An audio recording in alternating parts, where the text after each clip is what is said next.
Hello, welcome Dr. Sushma Singh this side. Today in Unit 15, the middle class, we start our lecture with the topic concept of the middle class. The problem with the middle class posed for the social scientists are typically metropolitan in character and nationwide in scope.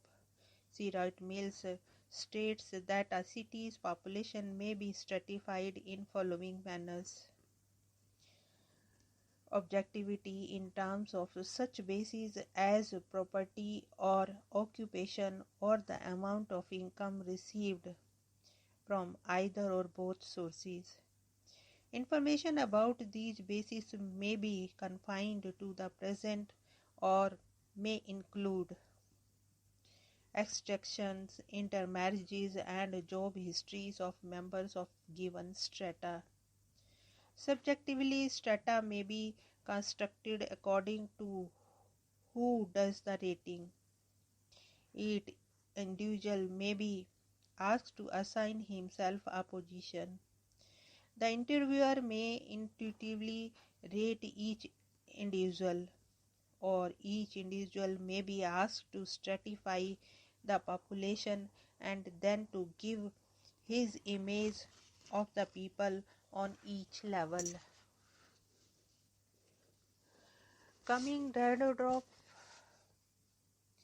one finds that 4 different positions can be identified regarding the class situation of the new middle class.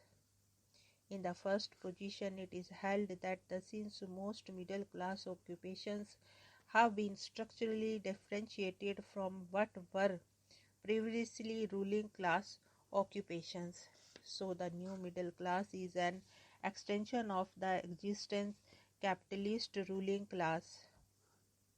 In the second position, it is held that the middle class is really much closer to the working class because one groups do not own the means of production.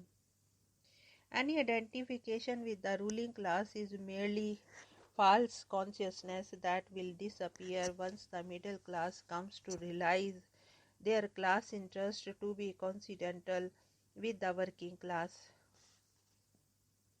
A third position is that there is no such thing as the middle class, but instead they are two different groupings with opposed interests: bureaucrats with ruling class authority and white-collar workers with a proletarian class situation.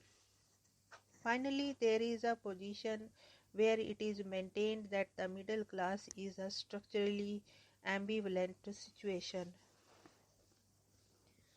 Elaborating on the growth of the middle class, John Ori argues that Marx's account of the rise of the middle class was in terms of a growing surplus that demanded a class or classes to consume more than they produced and an increasingly complicated industrial structure which needed non-productive functionaries to serve it.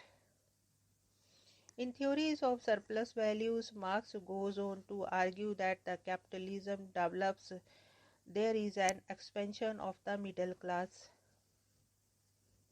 Taking the cue from Marx, Ari propounded that a historical analysis of the growth of the middle class has illustrated that with the market structure there has been the development of a highly significant middle class which does not own the means of production but is powerful favored status situation in the structure of workplace relationship. Like Marx and Weber, most modern sociologists use economic factors as the basic criteria for differentiating social classes. Anthony Giddens identifies 3 major classes in advanced capitalist society. They are upper class based on the ownership of property in the means of production, a middle class based on the possession of educational and technical qualification, and a lower or working class based on the possession of manual labor power. These classes, on Giddens' opinion, are distinguished by their differing relationship to the forces of production and by their particular strategies for obtaining economic reward in the capitalist economy. Another viewpoint regarding class is the functional perspective, whereby functional requirement of society determines differential occupational rewards. An alternative explanation is that power is a determinant of occupational rewards.